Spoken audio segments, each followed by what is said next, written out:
Welcome to Windows on the World. We're a couple of minutes late tonight. I actually turned the broadcaster on and found out there was no signal, so I had to redo the whole thing again. But because we're on the Spreaker platform, that's very, very easily. So we're a couple of minutes late, and welcome to the Fake News Conspiracy Theory Special. Now, I've had quite an interesting week this week. People have been sending me a lot of information, as usual, but we've got some great analysis of the current state of the news media, the unelected state news media. Now, we've covered the psychological society, you know, the one that we're living in, and the influence of social engineering and education.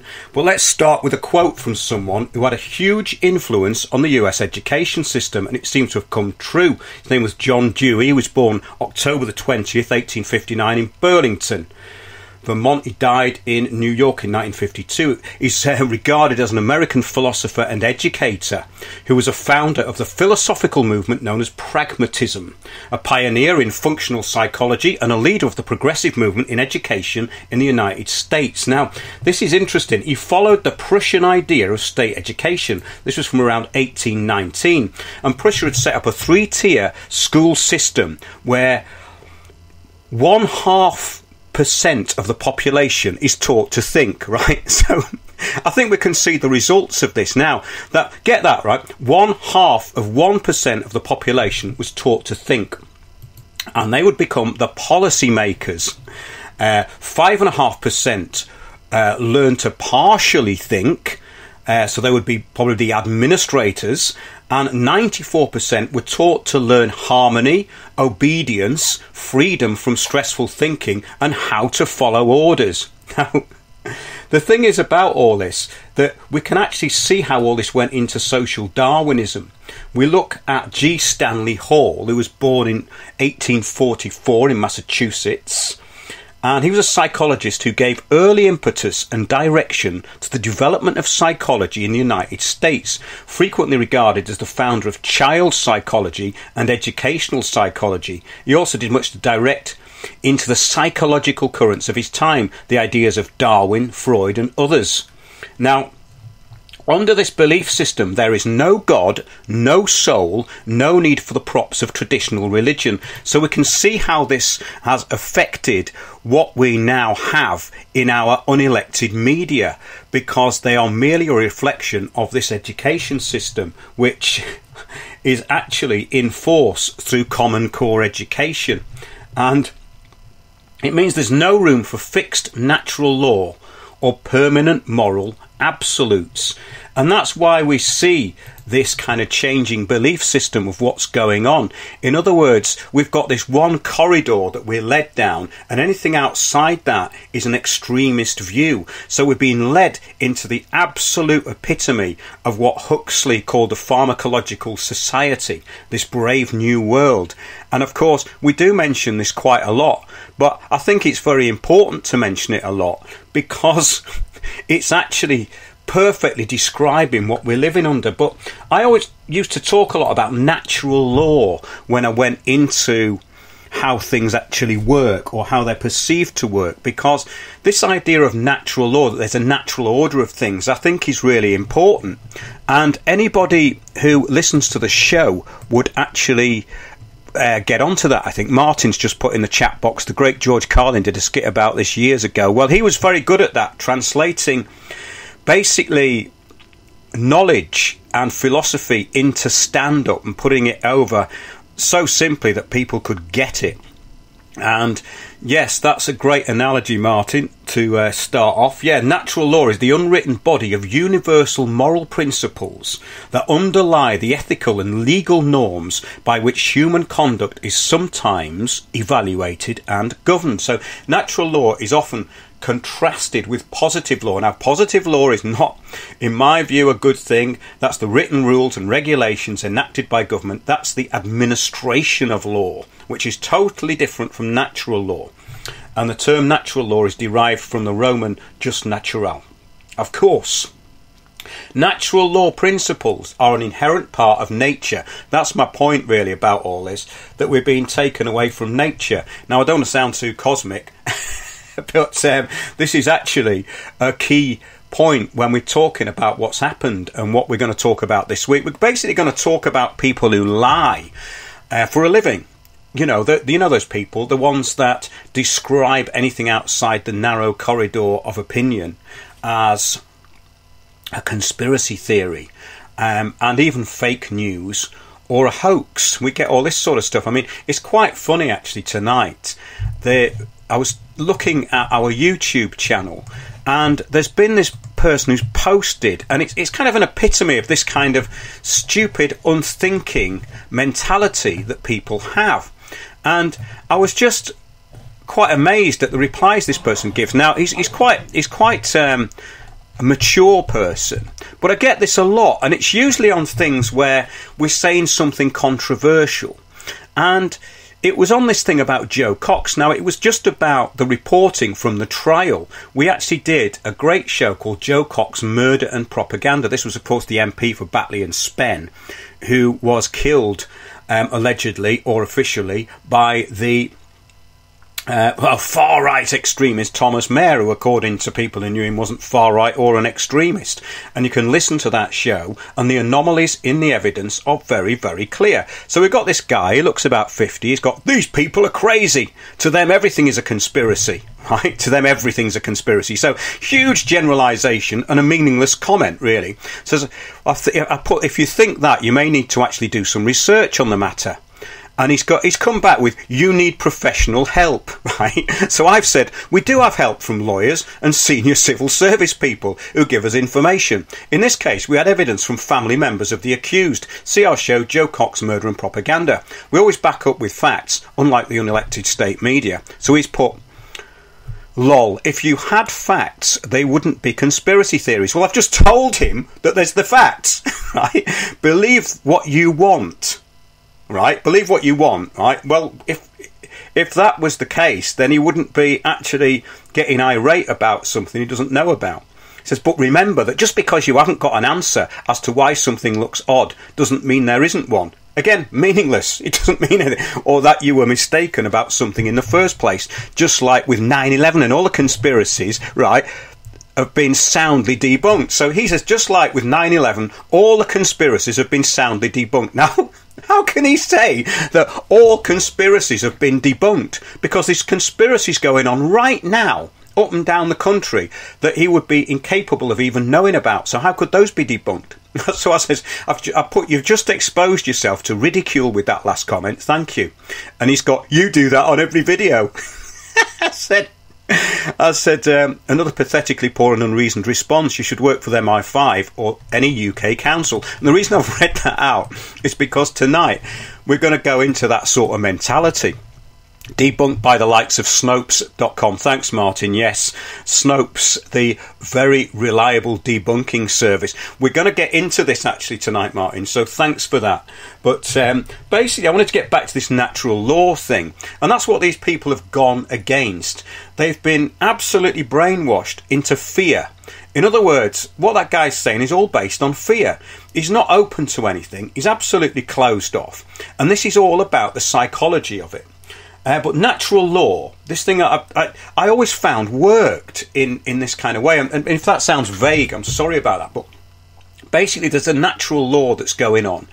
And I think most people who have any kind of real ability to be in tune with themselves and not on what's around them will know about this. What we seem to have created is this kind of autism spectrum. That's an analogy, by the way. It's not about people who are autistic, but it's the idea that we are actually shut down, that most people are so shut down they don't realise it.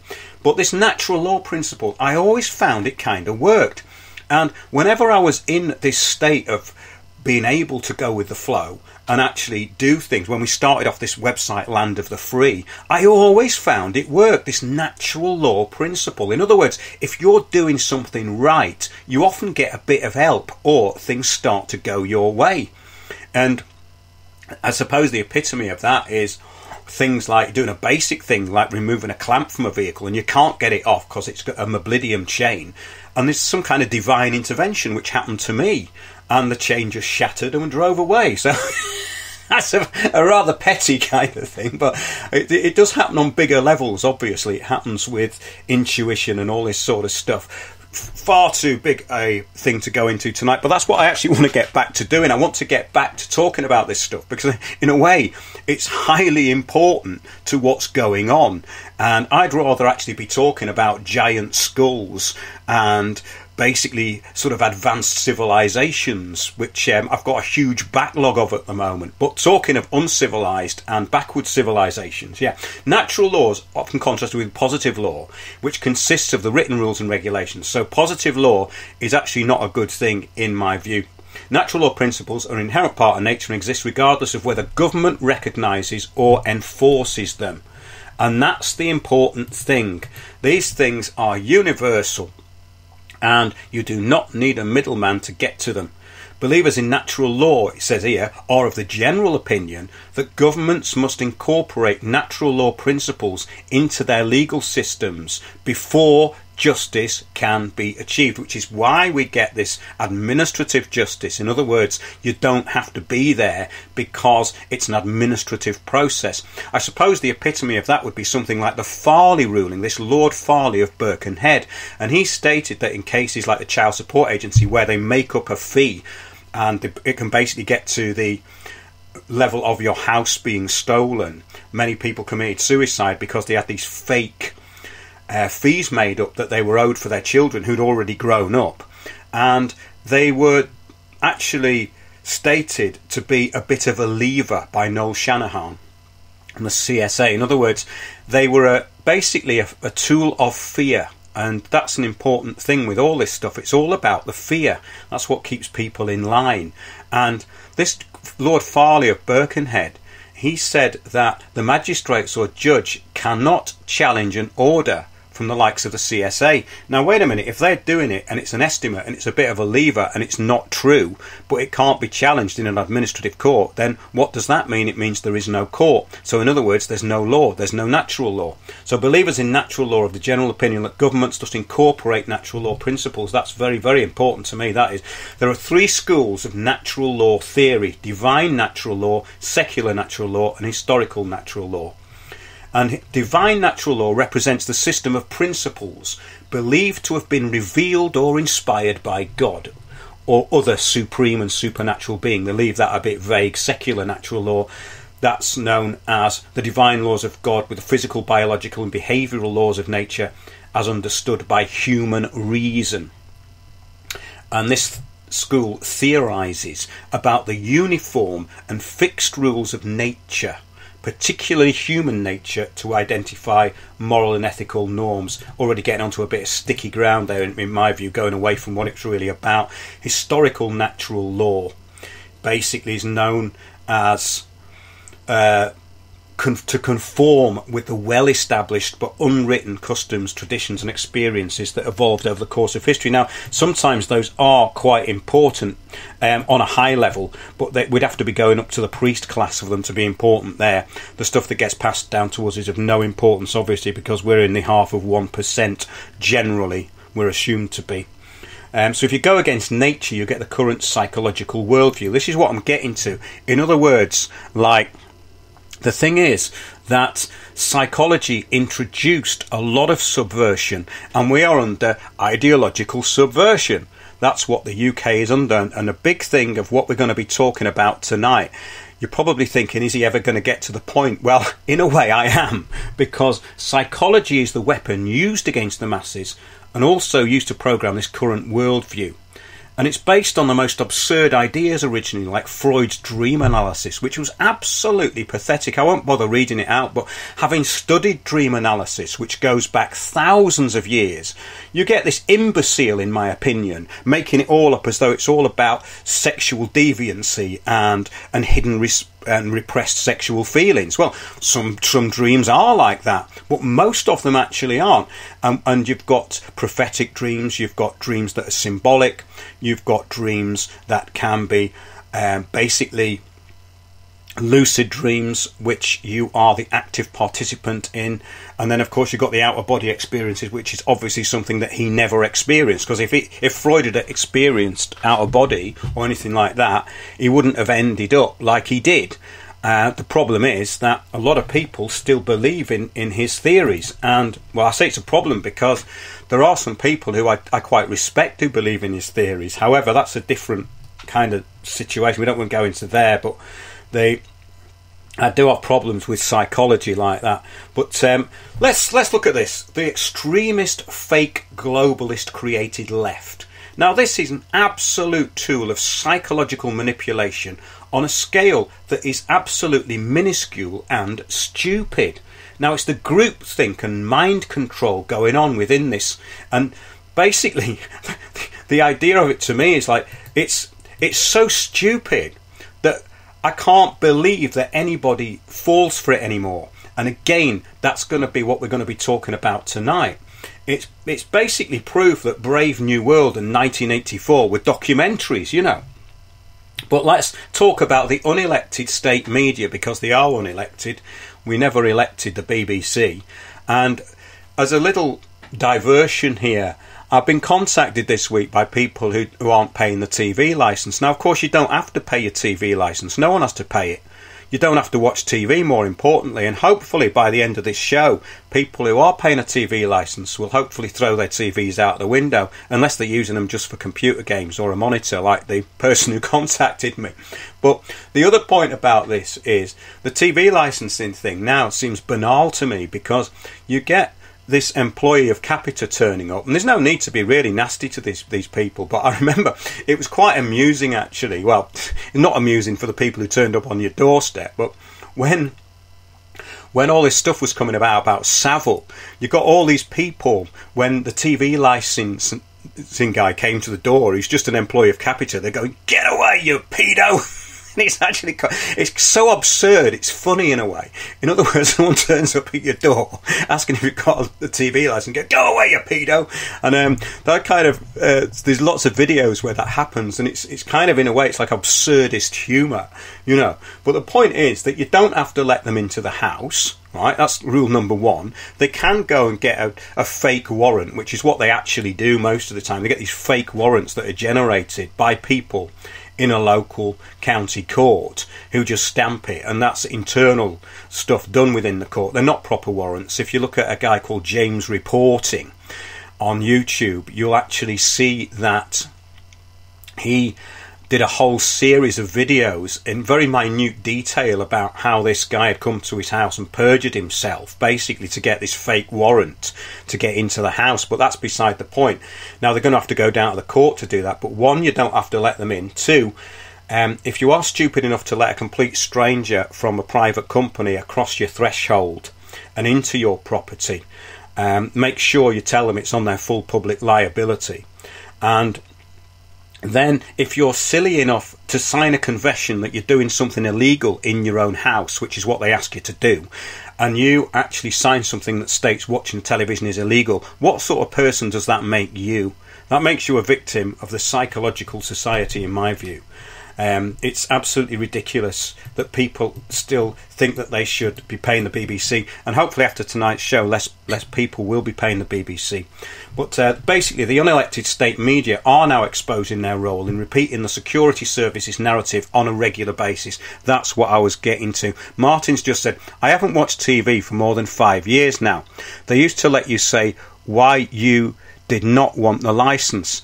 Now it is just to pick a list of answers. Oh, that's the taking you down into narrow and predicted outcome, you see. The BBC being a den of pedos is not one of the choices. I wonder why. Well, it's probably because on sort of every level they are the total epitome of fake news, and they set up this thing called Reality Check, and we did a show on it called BBC Reality Check Exposed. I'm going to play a few examples of that to get us kicked off with what this is actually about today, because it's very, very important. So this is basically the BBC Reality Check and my analysis of some of the BBC's fake news.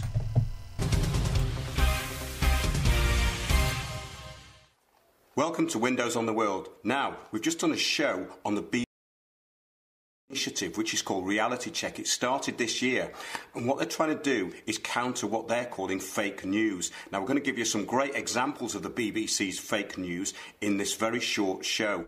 So, earlier this year, the BBC established a permanent Reality Check team tasked with debunking fake news. Having just checked the reality on this BBC site, it is hardly unbiased and just reinforces the controlled narrative by making biased comparisons which form their reality check conclusions. The BBC are the main proponents of fake news in the UK. See BBC caught staging chemical attack in Syria on YouTube for the shocking depths the BBC goes to, not only in avoiding facts, but in creating war propaganda, and their unique position as number one in fake news is also explained in that video. Suddenly, the BBC says it was filming a small rural hospital, and a game-changing atrocity happens right there, the moment they were filming. Last month, we were filming the doctors working at this hospital when victims of an incendiary bomb attack on a school playground started pouring in. Absolute chaos and carnage here. It must be some sort of napalm. But the highly sceptical public stayed hostile to military intervention.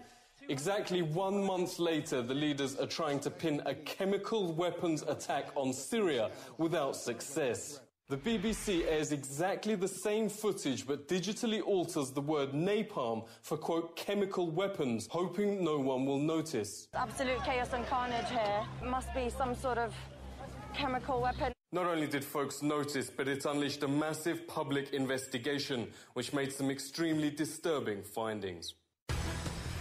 This is the total fabrication.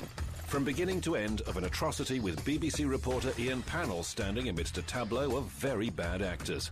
This is completely beyond the pale. This audio analysis by media investigator Robin Upton shows both versions are identical and from the same speech. The BBC then digitally altered the words from napalm to chemical weapon, the exact justification NATO was finding difficult to prove.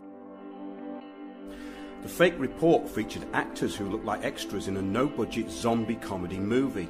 Ian Pannell, their reporter, standing amongst them, and a fake Dr. Roller, who was actually the daughter of Syrian rebel Musa al-Qidi, giving fake testimony to the corporation via the intelligence services. This is very similar to the babies thrown from incubators fantasy, which catalysed support for the Iraq War.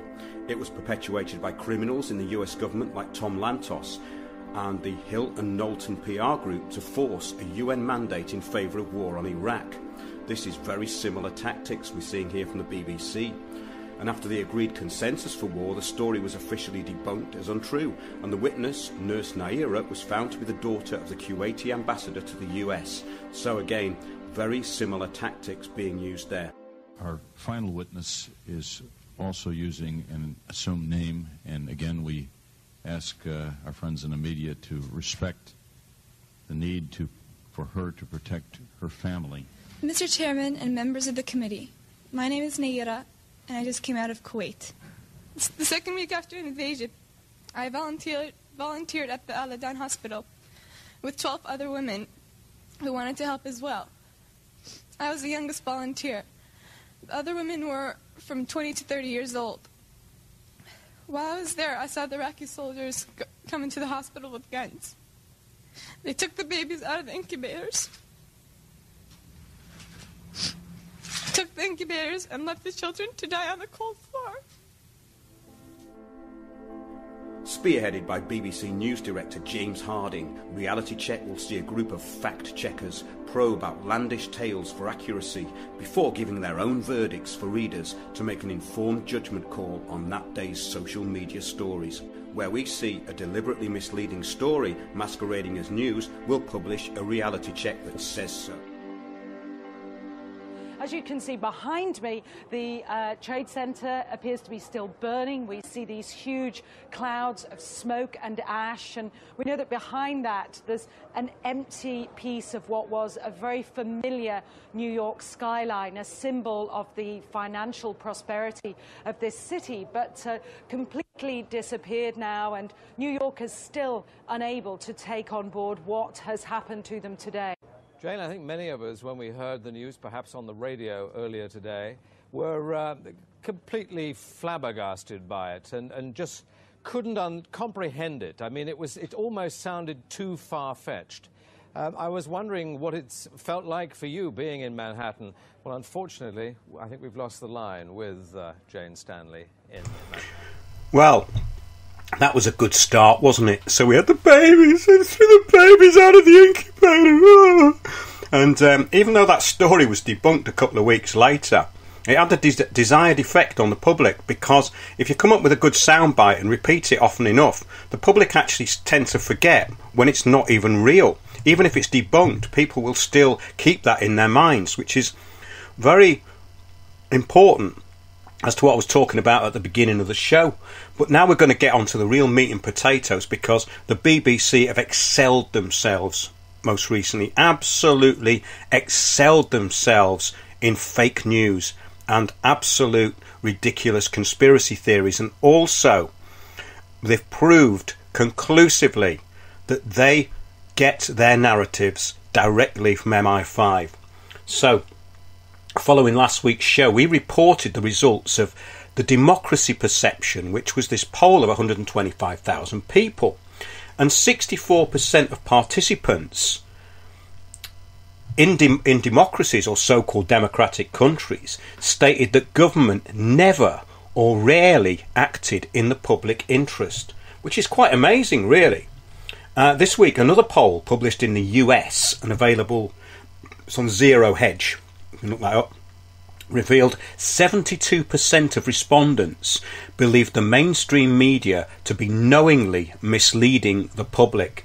Now, this is where you get the CNN is the absolute epitome of that. It's kind of beyond a joke. And this brings up a very important question as to what sort of people work in media. Well, I know what sort of people work in media because I used to be involved in it. I used to do a bit of acting work, I used to do voiceovers, and the people at the BBC, the presenters, are basically just actors. That's all they are. They're theatrical lovies. They're not journalists, and they never have been. And of course they don't have journalists there anymore, haven't done for a very long time. Well, we're going to get onto the importance of that, because it's the sort of disingenuous personality of people. A lot of people who work in show business are very insecure because they have to be seen to be working, because there's a lot of high unemployment in show business. So what, and this is show business, you know, that's what it is. These people in front of a camera, they're in show business as far as they're concerned. And what's most interesting about it is that it takes a certain type of personality, which is why I stopped doing it. I got so sick of this lovey mentality of basically crawl over anyone to get where you've got to go and compete at all times and be completely insecure. I just got bored with it. And that's a very important point when we look at the sort of people who are presenting news. A lot of them are narcissists, and they're not really bothered about what they're portraying or how it's coming across. And that will become very apparent in a couple of minutes. Now, it says here that Democrats were the only group that showed trust in the mainstream, which clearly shows the bias in favour of the extreme left, or in the UK, the Blairites and the Tories. Now, the Blairites and the Tories are the same mob. What we've got now is a very polarised situation. And even Craig Murray, he was the ambassador to Uzbekistan, and we're going to get to him in a minute. He's actually very good at exposing what's going on, and especially this latest story that he's put out. We'll get to that in a minute. But basically, they are the same group. These the extreme left, or the Democrats in the US, or Blairites and the Tories here, they're all of one mindset. So this is where this hive mind comes in, and they're supported at every level by the useless idiots in the establishment. And this is exactly what's happened. We talk about the echo chamber effect. There's a show we did about that. All of this psychology that's coming down and going into basically public policy think tanks, then straight into the BBC and the Sky News and all the rest of it.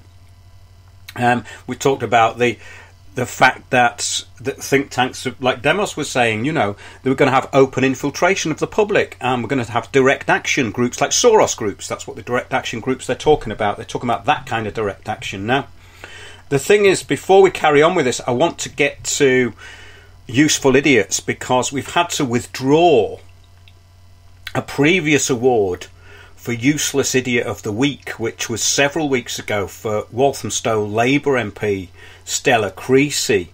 Now we've had to withdraw her Useful Idiot status now, and we're going to actually just state that she's been discredited and she's now a useless idiot. She tweeted, she said, sitting in Pace News, listening to German politicians attacking NGOs for helping refugees. Sadly, this system doesn't allow interventions, so reduced to joining in with French delegates in exclaiming Zute laws. So I responded to that. Not even a useful idiot, clearly. How does this level of stupidity get into public office? NGOs are subverting the will of whole countries. Now, if she doesn't know what non-government organisations are doing on a worldwide basis, what the hell is she doing in public office? Oh, I know. She talks about herself and she tweets to herself. Again, show business. After careful consideration, yeah, we are removing her previous status. Her borough is the most socially engineered in London, Waltham Forest. But we are looking for other ones. And I know that Chris has said Hertfordshire, around that area, is particularly socially engineered. But basically, yeah, stick to selfies and personal politics about your own feelings and opinions, rather than trying to gain a foothold in the challenging area of facts and truth. So the majority of Americans now believe that social media censors views. So this week, new revelations on the BBC, this is what I've been getting to, and state broadcasting apparatus, on behalf of the puppet Prime Minister and her intolerant regime. Last year we did a show, yeah, BBC Fake Reality Exposed. Do take a look at that, because there's more on there. But when we look at the historic fake news from the BBC, it's quite incredible. But we're going to go to something much more recent now. And it's BBC fake news presenter Emily Maitlis, who in 2005 got a truthful response from Dennis Skinner, which she really wasn't expecting. Dennis Skinner, thanks very much indeed. In that breaking news, then, Dennis Skinner has said that he has not been approached for a job by Jeremy Corbyn and would not take a job by Jeremy Corbyn, a line that he has held consistently. No, I told Jeremy Corbyn beforehand. There you go. You can keep up to date with all the latest developments and appointments over the BBC News website, including a guide to who's who in Jeremy Corbyn's new shadow cabinet, bbc.co.uk/news. Seems I still have business to do right here on the Green. Well, that was spinning. That was an example of spinning, because you were trying to imply that I'd turned it down. No, that was a joke. Well, that's I think all it's it was. time it was a joke. that you got real and you understood that you're not working for Murdoch at the BBC, because you seem to be following the same pattern. Dennis Skinner, thanks for clarifying that. Thank you very much. Back to you, Joanna. We're just rescuing our microphone. Right? Well, that was that Emily Maitlis, and she's excelled herself even after that recently. But that goes into the sort of mentality I'm talking about. Someone who'll just openly lie to the camera and with a smile on her face. And these are the sort of people that the Soviets wanted to recruit. Narcissistic, self-absorbed people who would lie to the public. They're very, very useful. So she is a useful idiot, unlike the MP for Walthamstow. But we're getting warmed up by the state news apparatus here. And another great interview with Emily Maitlis, and this time with Peter Szijjártó, the Hungarian Foreign Affairs Minister. Now, Hungary, it's this. I think before we play this, I should go into a bit of the background. According to the political establishment that runs the EU, Hungary has become a xenophobic, authoritarian society. The Hungarian government, and in particular the Prime Minister Viktor Orban, are continually denounced for their alleged violations of EU values. The mainstream Western media have picked up the message that it is okay to hate Hungary. Calls to expel Hungary from the EU by pro-EU voices in The Guardian and elsewhere echo an intolerant outlook that is growing within the Brussels oligarchy. Recently, members of the European Parliament's Civil Liberties, Justice and Home Affairs Committee voted for a resolution that says the situation in Hungary constitutes a clear risk of a serious breach of the EU's values, which means basically open doors to mass immigration, destruction of all cultural heritage, as in the Coudenhove-Kalergi plan. Oh, is that a conspiracy theory? No, it's a document. Other Hungarian sins cited by the Kick Hungary Out of the EU lobby include a new law that makes life difficult for NGOs funded by George Soros. Ironically, this anti-Hungarian animosity was vividly demonstrated in 2012. The debate, titled Recent Political Developments in Hungary, was organised in response to concerns expressed by the European Commission about various recent Hungarian laws. Now, this is interesting. The Commission followed up its concerns by launching infringement proceedings against Hungary on three issues: the independence of the National Central Bank, the retirement age of judges, and the independence of the Data Protection Authority. So in other words, no borders, no sovereign state having its own bank, and no data protection. The Commission followed up its concerns by launching infringement proceedings, Now, outwardly, at least, this controversy seemed to be a dispute over relatively routine matters.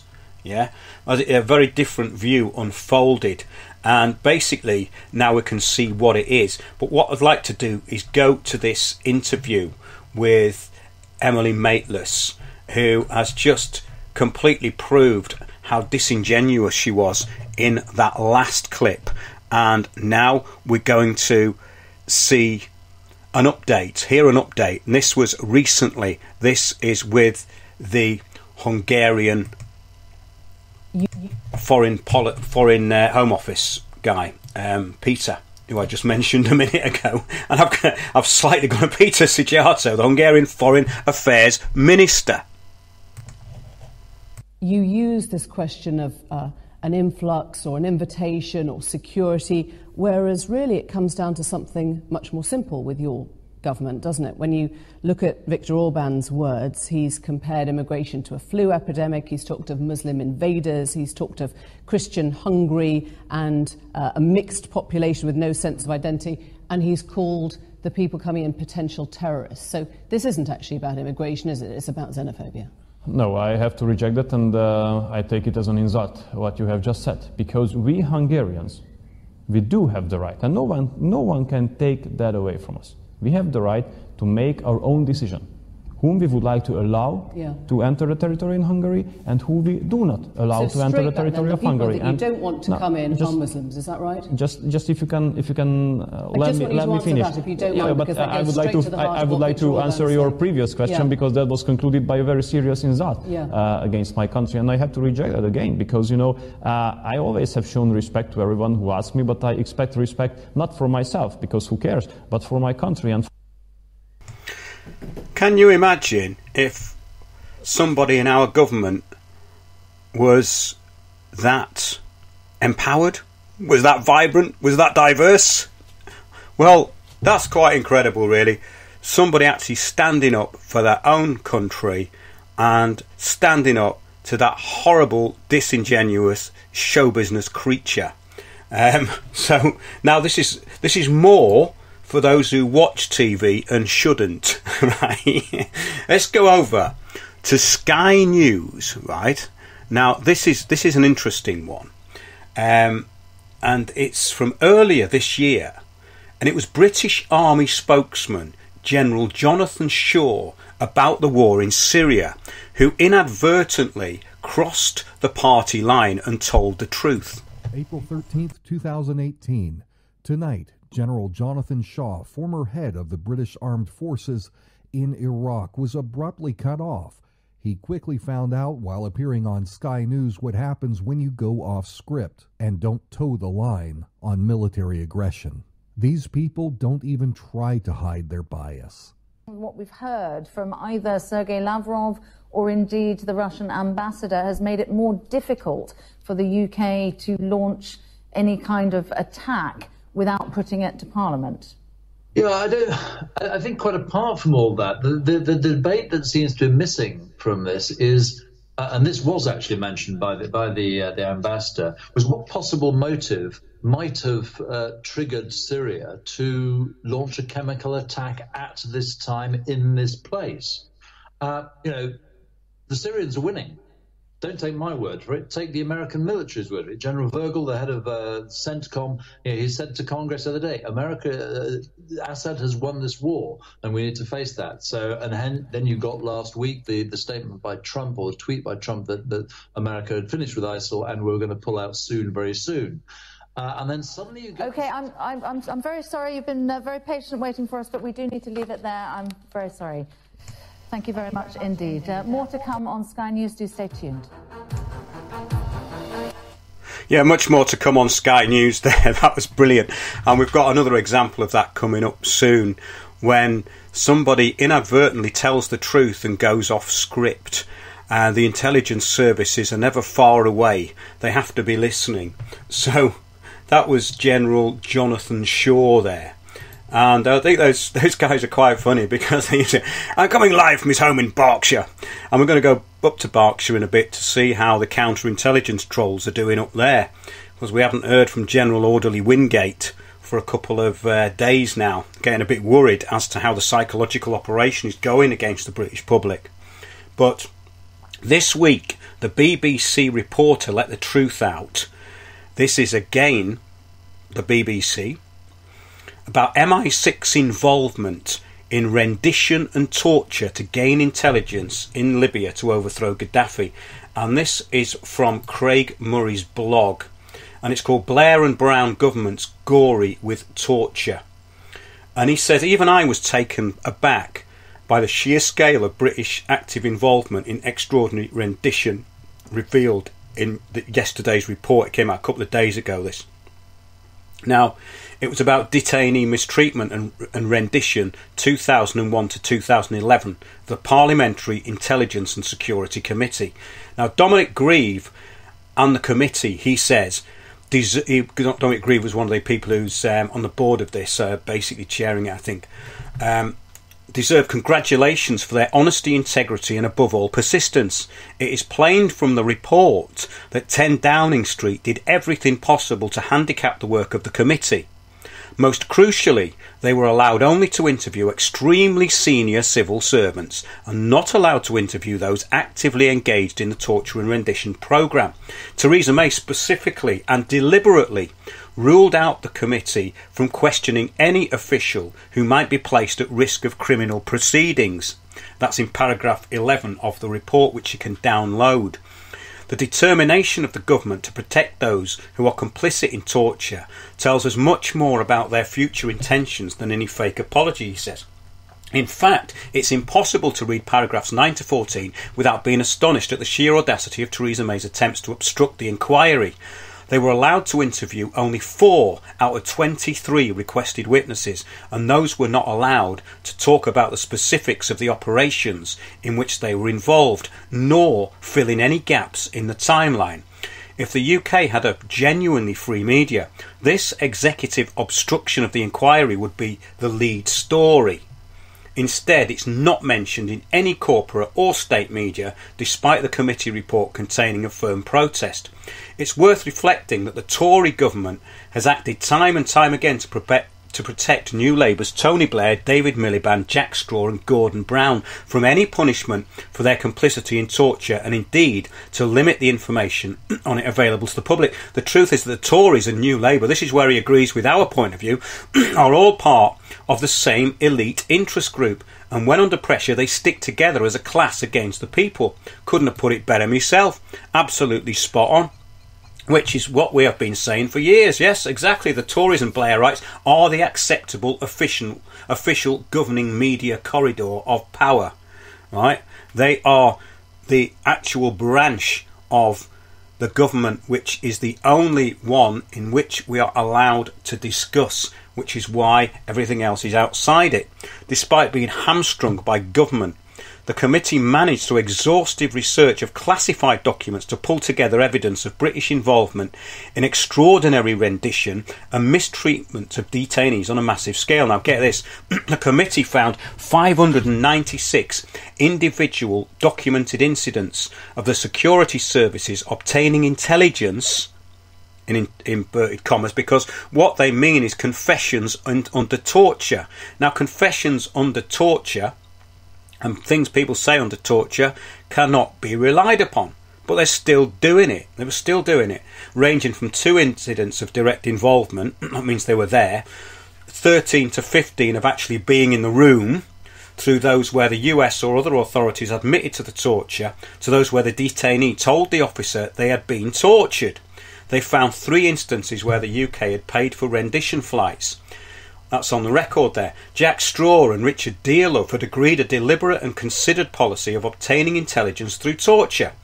The report includes disappointingly little of my evidence, he says, as the committee has taken a very narrow view of its remit to oversee the intelligence agencies. This is only part of my evidence included, he says. Now, this is 130 in the document, number 130.130. This was not unique to the agencies. Their sponsoring departments appear to have adopted the same approach. We heard evidence from a former FCO official, Craig Murray, who suggested that there was a deliberate policy of not committing the discussion on receipt of intelligence through torture to paper in the Foreign Office. Now, this is incredible stuff, so that it's off the record.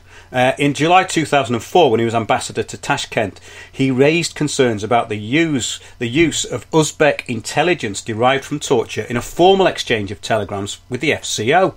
Mr. Murray drew our attention to FCO documents from the same time, which we have seen, one of which referred to meetings to look at conditions of receipt intelligence as a general issue. He told us that the meetings specifically discussed the receipt of intelligence under torture from Uzbekistan and were absolutely key to the formation of policy on extraordinary rendition and intelligence. Mr. Murray told us that when he had given evidence to the Foreign Affairs Select Committee about this, they sought the documents from the FCO, which replied that the meetings were informal meetings and were not minuted.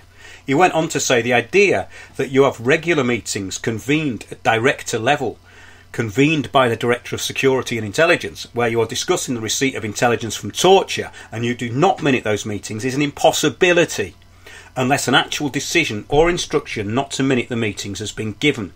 Were it not for me and my bloody mindedness, he says, you would never know these meetings had happened. Nobody would ever know those meetings had happened. We note that we have not seen the minutes either. This causes us great concern. Policy discussions on such an important issue should have been minuted. We support Mr. Murray's own conclusion that were it not for his actions, these matters may have never come to light. Now, that's in the document. So, here we go. Jack Straw, to this day, denies knowledge and involvement and famously told Parliament that the whole story about rendition and torture was a conspiracy theory. So that's incredible. Unless we all start to believe in conspiracy theories and that the officials are lying, that I'm lying, that behind there is some kind of secret state which is in league with some dark forces in the United States, and also, let me say, we believe that Secretary Rice is lying, there simply is no truth in the claims that the United Kingdom has been involved in rendition, full stop, because we have not been, and so what on earth a judicial inquiry would start to do, I have no idea. I do not think it would be justified. In fact, he goes on, I strongly recommend you to read the whole Hansard transcript from question 21 to 51 in which Jack Straw carries out the most sustained bravura performance of his lying to Parliament in modern history. Now, let's have a look at this. So he's termed that a conspiracy theory. So he's termed absolute fact a conspiracy theory. The intelligence services invented and used the phrase conspiracy theory to discredit intelligence which exposes or counters their own counter-intelligence. Now, that means we have to go straight up to Berkshire to see what the counter-intelligence doing this week. I want to see what General Orderly Wingate is actually up to, because this idea that conspiracy theories are somehow real must be countered. Let's go up to Berkshire. General, are you there? General? Good morning, counterintelligence trolls, and of course our new reserves from 7th Brigade, Jumbo and Bodger. Today's mission is to infiltrate and neutralise specific targets through MOD-supplied search engines. We will be concentrating on the popular and indeed thoroughly informative website Windows on the World by using our counterintelligence skills to counter the countering of our previous unsuccessful counterintelligence. Oh, I'm going to have to get offshore servers now. I was told about this a while ago. That must be where all the trolls are coming from. Berkshire. Berkshire's a hotbed of military trolls. Oh well. Let's carry on. Let's move on swiftly, because I've got a lot to get through tonight. Let's have a look what's in the chat box, actually. Lots of Vietnamese are flooding into it from Facebook due to internet censorship. Oh, right. I've missed a couple of things he's going on about. That's Unique Lee there. I'll have a look at that in the break. FMshooter.com. This is good. America's liberal left are enforcing the fascist ideals they preach staunchly against. Oh, here we go. Back into the little corridor of power. Last week, Press Secretary Sarah Sanders, get this, was booted out of a Red Hen restaurant in Virginia. Protesters swarmed around the Homeland Security Secretary Kirstjen Nielsen's home on Friday. Florida's Attorney General was confronted and heckled at a showing of a documentary. The liberal left is the side that espouses tolerance, acceptance and love. Well, it's not actually, is it?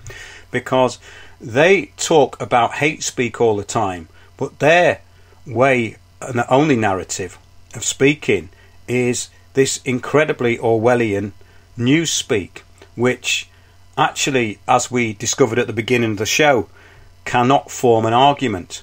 It's got no critical thinking, which is the idea.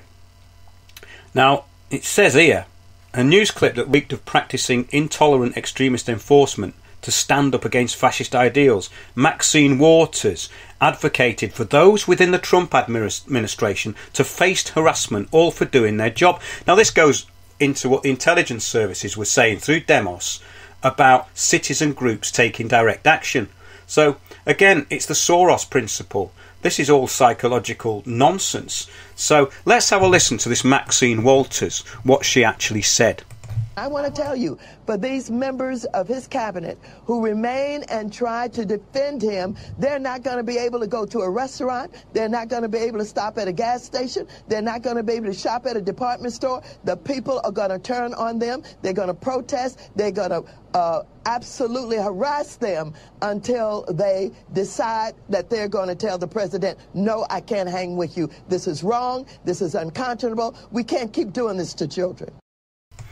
Well, that was all about these children that were meant to be in cages. Now, if this has been going on, it's been going on a long time, and detainees are detained. Now, the thing is that this has all come at a very, very sort of convenient time, because this photographer that took that picture, or allegedly he was there and took it, and these things are leaked to the media and through Reuters and Associated Press. Well, most of these photographs are PR. They're done for PR purposes. So she's talking about something that she's probably never seen. She's never been there.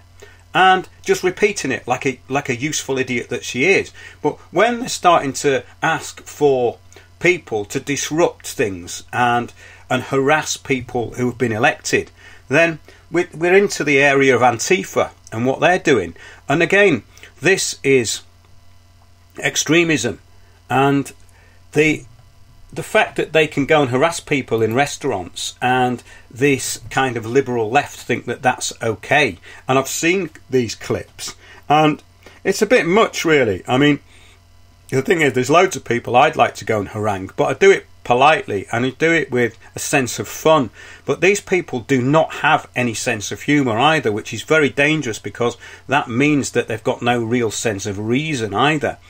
Once you remove humour from the equation, which is the big thing with all of these extreme ideologically subverted leftists, is that they don't have a sense of humour.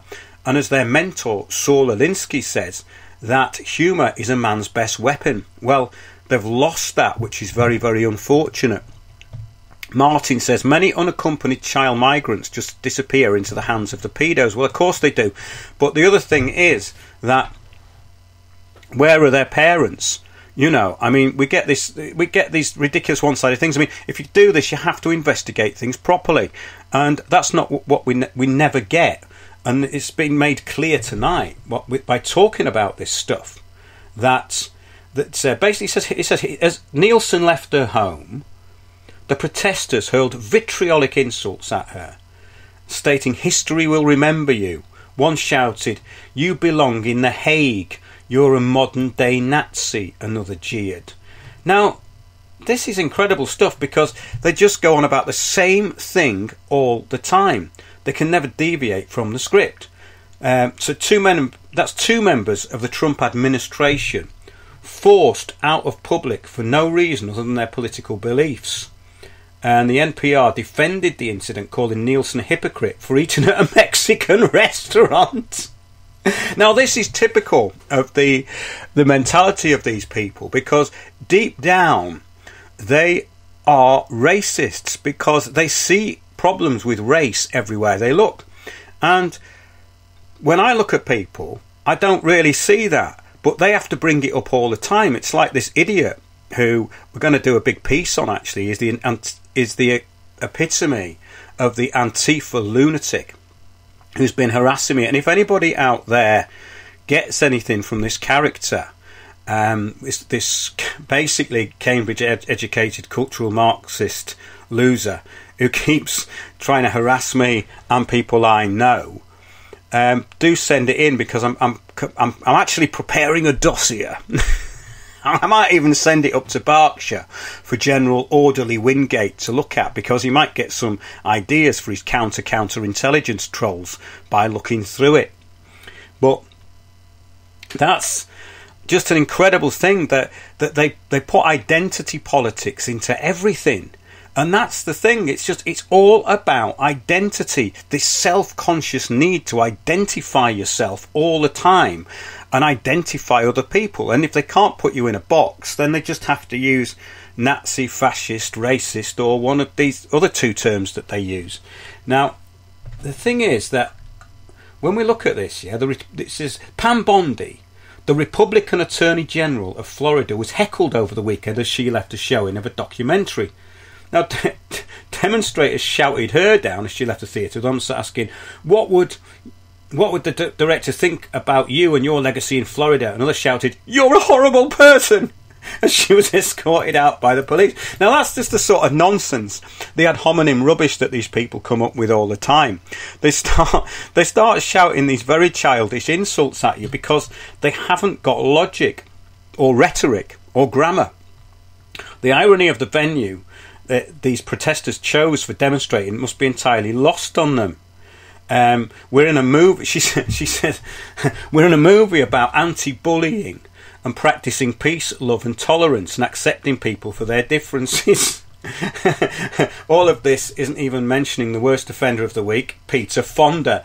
Now, this was really funny because he's just got a film in the box office. It's taken less than $30,000, I think, because of his activities on Twitter. It says, in a series of now deleted tweets, he blasted President Trump for his policy that separated families at the border. In the most extremist tweet, he said, "Now this is really serious, and it shows you how twisted and horrible these people are." He said, "We should rip Baron Trump from his mother's arms and put him in a cage with paedophiles and see if mother will stand up against the giant arsehole she's married to."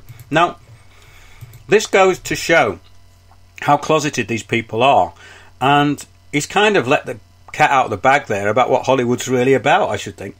In his other tweets, Fonda called Sarah Sanders and Kirsten Nielsen lying gash and prompted that Nielsen should be put in a cage and poked at by passers-by. The gash should be pilloried in Lafayette Square naked and whipped by passerbys while being filmed for posterity.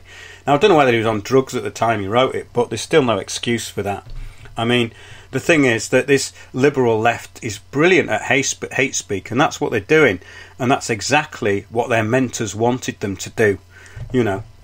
Now, bear in mind the latest narrative about separating illegal families at the US border was hinged on a plea from the liberal left to think of the children. However, here we have a liberal Hollywood megastar yearning for child to be put in a cage. So there you go. So it looks like the Hollywood elite are acting like Antifa and the NGOs backed by Soros. Now, that's food for thought in part one. That was quite an intense experience. So we're going to have a little break now, and we're going to have IJ Chris and one of his tracks that he's let us play on Windows on the World. Where you going to hide?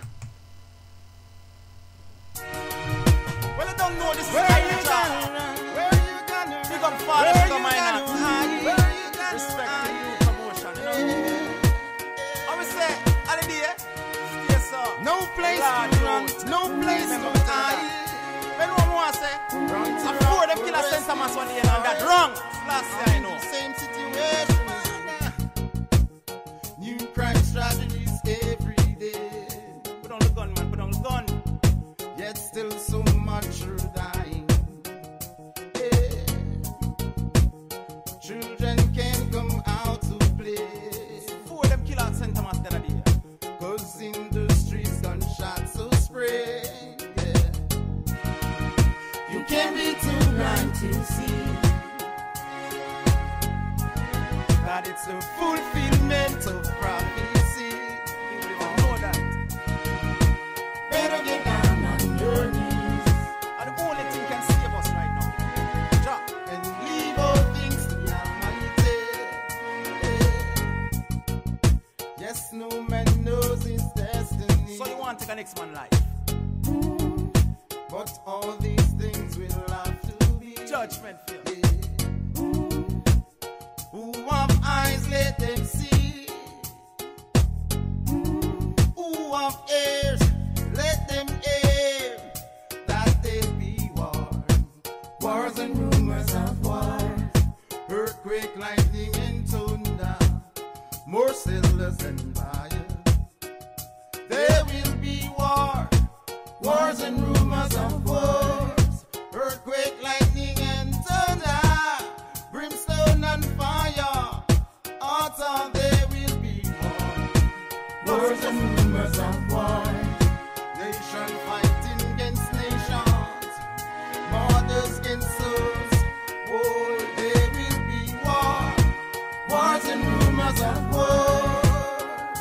Hey, more blood spilling in the streets. Mothers mourning for their disease. Enough blood full of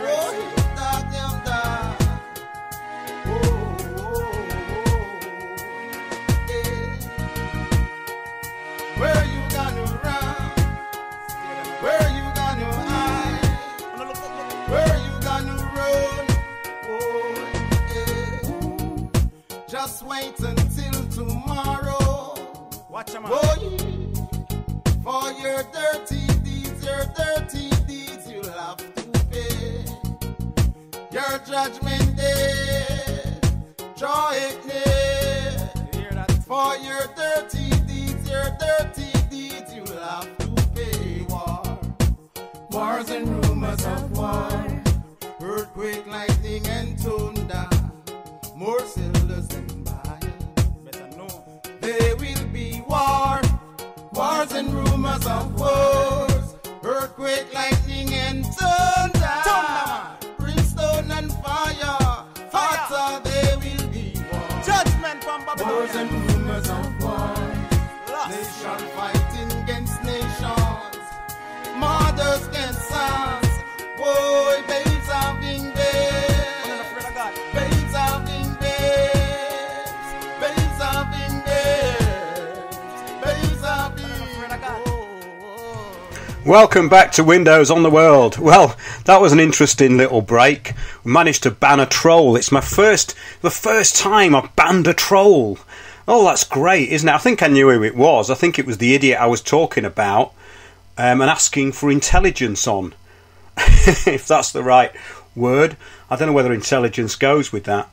But I think it was I think it was him. I think it was the idiot who's working for a third party who's been trying to destroy a small venue in North London. I think it is him, unless it's one of his friends. I can't think anyone else would be as stupid as that. It does seem like him, and he is American, so it could have been him. So Unique Lee, you're now officially a Russian. You're a Russian bot. Hey Chris, that's great. That was donated, that track, by Chris Hills, a great friend of the show, and he's helped us a lot with stuff, and a great contributor to Windows on the World. So that's Chris's website, coffeeandcream.com. Have a listen to some of the music on there, because Chris is a producer and he's basically one of the good guys, and we need as many of them as possible. So thanks for listening, Chris. Yeah, it's quite gratifying to have blocked a troll. But let's get back to business. The Economist magazine is trying to make this case with its Open Future campaign, right? This is all about this Antifa stuff, hosting various contributors arguing for abolishing nations. Now, this is incredible stuff, isn't it? Because it gets into everything. We're just talking about a spider's web of subversion. It says, unfortunately for the magazine, its readers seem to strongly disagree, as even The Economist admits glumly. A clear majority of those of you who have pitched in do not believe that people should be free to choose where they live without constraints. So that's quite an interesting thing. What we're finding is that the mainstream is completely and utterly out of touch with what's going on, and it's backfiring on them. And that was what this show was about tonight, and it is about, because when I see those basically theatrical lovies who are masquerading as journalists, and that includes the BBC and Sky, then it becomes very clear what's going on. It says here, few bother to claim that President Trump and the Department of Homeland Security are breaking the law. Instead, it is precisely because they are following the law that they're being so heavily criticised, which is a great point, because that's what they're doing. All that they're doing in America is enforcing their own law, which has been the law since it was actually enacted, which is way before Obama came into power. And this is the weird thing about all that. You get this blind spot that these extreme left ideologues have with Obama. They still can't say a bad word about him, and I find that really incredible. It's like this cognitive dissonance that's going on. But it says here, even fierce critics of President Trump concede it makes no sense to attack him for enforcing the laws that Congress has already made. Exactly a few days ago, we saw Palestinians, men, women and children, being shot at by Israeli snipers. And this is the incredible thing about this, right? You can actually go onto YouTube and you can just see that. You just Google it and loads comes up on it. And so you've got the BBC who would never mention that, and who will always go into this fake story about Hamas. And so this is because they wanted to leave being shot at by Israeli snipers. Did the people who love immigration say anything in their support? Now, this is the thing, that these extreme left ideologues, they never ever approach that subject, which shows you that it's outside their remit. And of course, this week we had the Israeli agent and agent provocateur Katie Hopkins going over to Tel Aviv and basically saying how dangerous it was there, and she's always bringing Hamas into it. But look at some of her tweets. I mean, I retweet them with my own perspective on it, which is actually getting quite a lot of traction now. But the problem with that is I think she will be back. Eric Von Essex says, after this programme, why not have a laugh? Go into YouTube and see the Siroc Sipix. The what site? It exposes what is going on in local councils, especially Broxburn.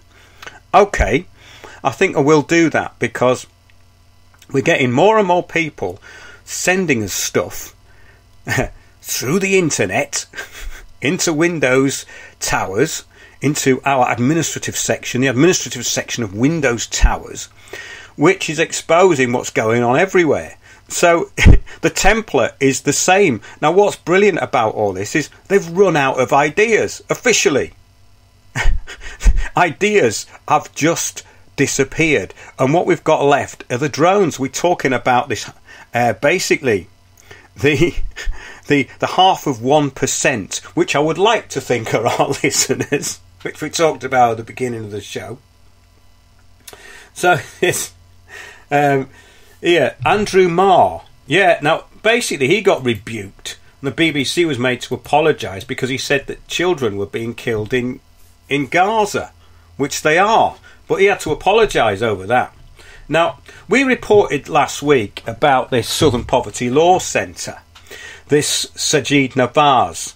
And he was put on a watch list by the Southern Poverty Law Centre, which is this kind of it's basically a lobbying group, really. It's a kind of arm of the Anti-Defamation League, and they've got like $300 million in offshore accounts.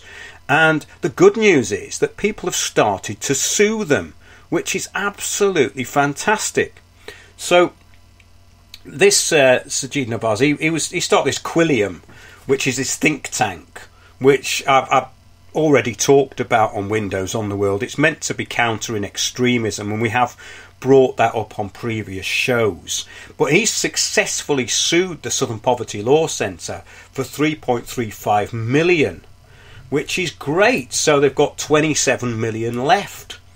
And the good news is that no fewer than 47 non-profit leaders maligned by the Southern Poverty Law Centre, many, if not most of whom, are considering the lawsuit against the organisation, warned a vast array of executives and leaders that if they parrot the SPLC's damaging hate group labels, they would be complicit in defamation. Now, this is defamation.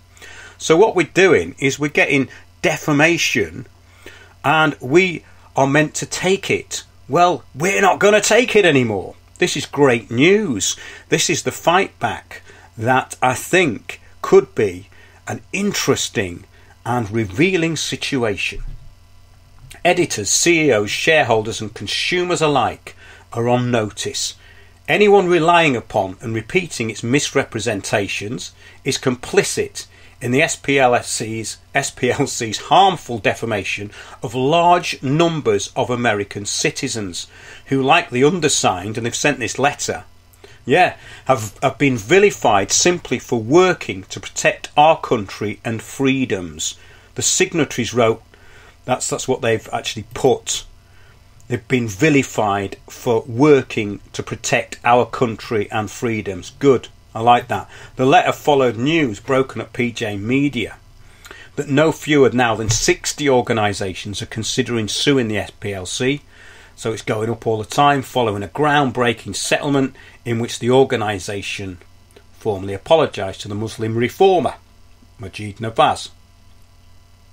So basically, the SPLC had published its field guide to anti-Muslim extremists, listing Nawaz, a practising Muslim, as one such extremist.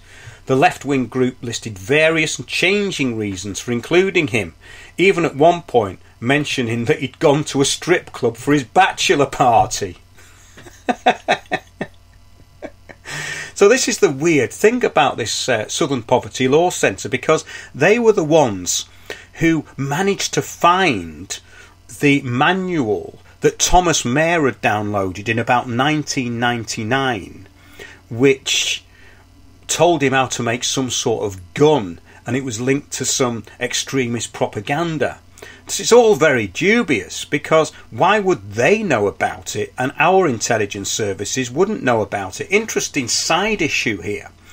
I was in a Wetherspoons a couple of weeks ago, and these three women turned up, and I started talking to them, and they were from the Northwest, and one of them worked at the Home Office, and we got onto the general bigger picture of what's going on, and I was pleasantly surprised at what this woman said. She said she worked at the Home Office, and there was never anything been passed into the Home Office that there was any evidence of Syria and basically Syria using chemical weapons and Assad using chemical weapons against his own people. So that is an utter media fabrication. It's been proved that it's a media fabrication even tonight. I mean, we had that Ian Pannell, who I think he works for one of these other organisations now, one of these other fake news outlets. But what sort of people are these? Again, I still can't get over it, because if you get into something, you're either a journalist or you're not a journalist. If you're not a journalist, then you can be a TV presenter. Now, I know a few TV presenters, and basically, they're not journalists. They're people who like being in front of the camera, and they may have an engaging personality. But when you cross the two together, it's not a good mix, because you get a narcissist who's prepared to lie and doesn't really mind what they say on camera as long as they're in front of a camera, crossed with someone who's meant to source their own material. You try saying that to Kay Burley. However, we haven't filed anything against the SPLC, but I think a number of organisations are considering filing lawsuits. This was somebody else, founder and chairman of Liberty Council. Now they're going after them as well. And the Family Research Council, the Ruth Institute, and the Alliance Defending Freedom told PJ Media they were considering legal options.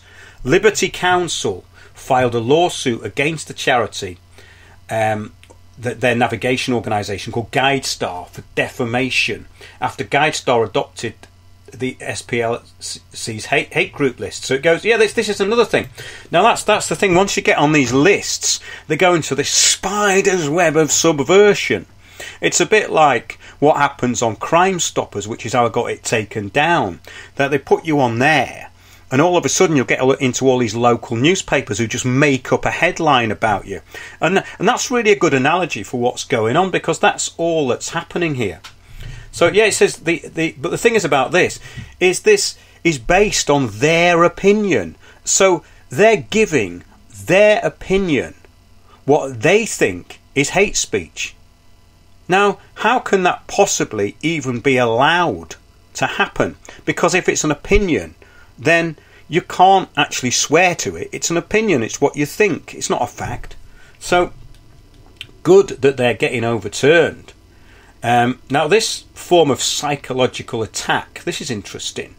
This vilification campaign, basically, it's all about fear. And that's what all this stuff is about. This is what all of these lobbying groups in the UK are doing. There's very few of them, actually. But what they're actually doing is making you fearful of criticising certain groups. It's a form of psychological attack familiar to the left. And Vladimir Lenin, I'm going to quote him now. This is an interesting one. We must be ready to employ trickery, deceit, law-breaking, withholding and concealing truth. We can and must write in a language which sows among the masses hate, revulsion and scorn towards those who disagree with us.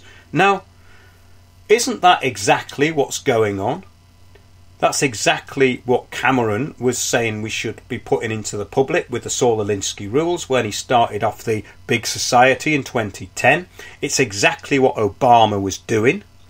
Unique said there is no such crime in law, by the way. No, there isn't. No, but it's down to what it's gone down to is individual judges, a bit like the Alison Shablow case, where she hadn't actually uploaded the songs, which was weird because it was under the malicious communications. And what she'd done was she'd uploaded her songs to a third-party site who then made them public. So if anyone was to be sued, it would be YouTube, which is why journalists can get sued for libel. Because if they're just giving out information and they haven't checked their facts and it's not true, then they can be sued. So it would be up to the complainant to sue YouTube. But no, that's not what happened. So, well, yeah, we know hate speech is impossible, but the point is that it's not impossible in this paradigm because that's what they're saying it is. So when you get the judge actually being able to state his opinion as to what is hate speech and whether someone meant to upset somebody, I think in the Alison Shablow case, you have to be able to see that he was erring on that side because he had to. He was getting a lot of pressure. But that, again, it goes down to what's happening in the courts. But let's get onto this cultural Marxism thing, because I know Comrade Chris, or Comrade, let's call him by his alter ego name, and we'll say number 2 in Hartford. You'll like this one. Herbert Marcuse, the German communist scholar of the Marxist Frankfurt School, formalised this notion in a 1965 essay called Repressive Tolerance. Marcuse argued that the First Amendment was insufficient in addressing the left's need to be heard. Now, isn't this just echoing what these Antifa people do? and these far left lunatics. I mean, we're calling them far left. They're not even left, because the real left wing was actually open to debate. The old-fashioned left was very good at that sort of thing. You could easily get into a debate with them. It's like, I know someone who he actually considers himself to be a bit of a communist, but we don't fall out in the pub over it. He just says, "Ooh, that sounds a bit like capitalism." And I said, well, that's probably what it is, but let's have a look at what it really is. And then you can talk philosophically about it. The thing is with this mentality is it's so intolerant, there's no philosophy. And if there's no philosophical argument, or there's no understanding, again, of natural law and principles, then everything's out of the window. And that's what's happened with these people. They have lost their own mind. Yeah. Now, liberating tolerance, then, would mean intolerance against movements from the right.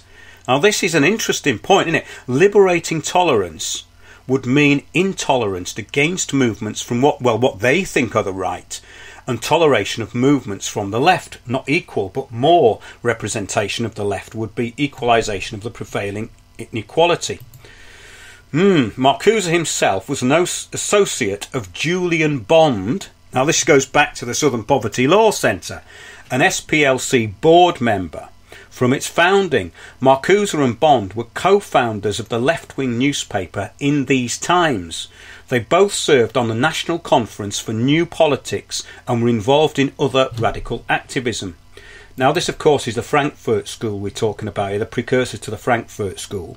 Marcuse's liberating tolerance found its most practical application in Saul Alinsky's Rules for Radicals, which systematised the tactics of hate, ridicule and vilification to shut down opposing voices. Now, the thing is, if that's all you do, it doesn't work, and we've proved that time and time again. So when we get these ad hominem attacks, that's all they are. Like I said at the beginning of the show, I gave that example. Now, we get a lot of those. We get it's funnily enough, it's on what I consider to be our least important video ever, and it's called "Who is Paul McCartney?" And it's about the idea that Paul McCartney may have been replaced. Now, I find the whole thing so boring, it wouldn't bother me whether he was or he wasn't. But I did know somebody who was very close to McCartney, both before and after. In other words, before he was replaced and after he was replaced. And what I do know is that Mr. McCartney has been an enigmatic figure. And to me, he never looks real. He always looks like he's putting on an act, and he looks quite self-conscious with himself, really, and the others don't. It's interesting, you get, what happened to all that sort of lively camaraderie on film that the Beatles used to have, the cheeky chappy mentality. Well, maybe that doesn't work when there's only one or two left. I think there's two left, isn't there? Yeah, Ringo and him. But on that video, we get absolute hatred spewed about the fact that Paul McCartney might have been replaced, and they come up with the most ridiculous things. It's like, oh yeah, like someone of his talent could be replaced. Well, of course they could. I mean, if you listen to the early Beatles and what they sounded like at Sgt. Pepper's, it's two different bands. It's two different bands in the respect that the rough and ready kind of pub band sound of the early Beatles was totally transformed by production and producers. And Quincy Jones recently said that he couldn't get Ringo Starr. He was in the studio at the time, in his 60s, and he was around the time of the Beatles. I've heard this off several people, that they basically said to Ringo and the other players, not just singling Ringo out, but they said, go to the pub, lads, and we'll have it done by the time you get back. And they got back in and go, "Good, is that us? This sounds great." Oh, sorry, that was Birmingham, wasn't it? Sorry, I'm going right off the subject here, but it's quite funny. But so the actual hatred and I said, but why does this matter to you? How does it affect your life whether he was replaced or not? They're only songs, aren't they? I can't really get my head around it. But then again, it's like the idea that, oh no, I'm not going to see the Rolling Stones because it's just social engineering, and it's come down to that, really. But that's the problem with knowing this stuff, I suppose, isn't it, really? But it carries on anyway. This is the Marcuse Libere intolerance thing. Right? While most leftists have memorised this tactics, and we witness it every day in media and politics, I think it's the Southern Poverty Law Centre's raison d'etre. Now, of course it is. It is.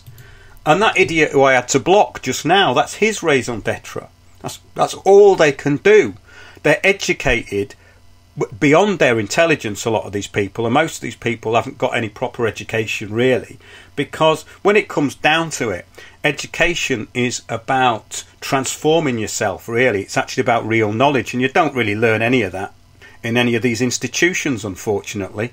And that's a big part of my talk. We talk about that, the bigger picture. If anyone wants to book us out there, by the way, we've got myself, Piers Corbyn and Sandy Adams. We did a great day of talks, the bigger picture, which encompasses the whole issue of the social engineering, where we are now, how it taps into the climate change religion, and of course what's going on all over the country with this regeneration, these sustainability plans. And this tolerance nonsense is wearing thin. Well, yes it is, I suppose, but the thing is that we're talking about intolerance here. We're talking about the intolerance of these radical leftists. That brings us to, again, exactly. Oh, that's right on cue.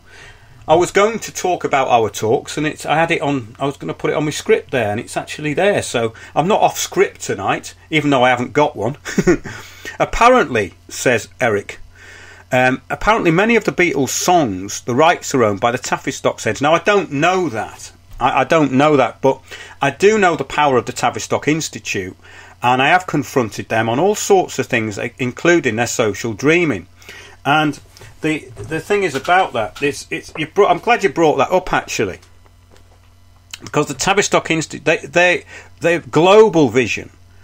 They make it clear they've got a global vision. They make it clear that the Institute is intended to work its long-term society on the world, regardless of the wishes of the individuals who habit planet Earth. And that's a bit like this intolerant left thing.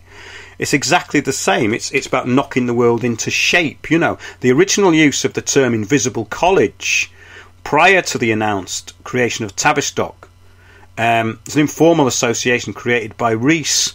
Now, this is interesting. I don't want to go too much into that tonight, but we have done a lot on the Tavistock Institute and how it filters down into the British Psychological Association, the Economic and Social Research Council, public policy think tanks, especially Demos. I mean, if you want to see Orwellian propaganda, go to Demos's website. You know, I mean, it's absolutely full of it. And yeah, the Tavistock thing it's fascinating. You know, listen to that Dr. John Coleman.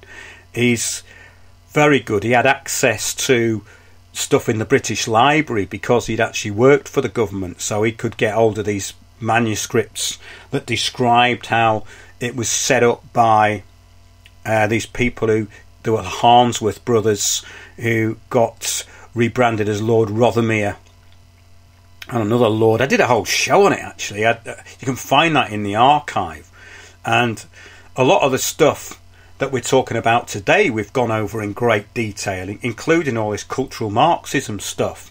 It's really worth actually looking into that for anyone who hasn't, because it gives you an amazing insight into what's going on now, because this is just a carbon copy of what the Frankfurt School is all about. And again, we put that in the talk, and if anyone wants to book us at their local pub, wherever it is up and down the country, get us in there, get a few people in, we can advertise it. And we did a great one in Glastonbury, and I'm really looking forward to going back and doing more down there, because once you get out of London, there's a whole new world. And we obviously want to do talks in London as well, but getting out and about, there's nothing like it. And I really miss that, because I used to be on the road all the time doing gigs, and it's very refreshing. Travelling is a great thing, and of course under the Global Action Plan we're not going to be allowed to do that as much, so I object to that. I object very strongly.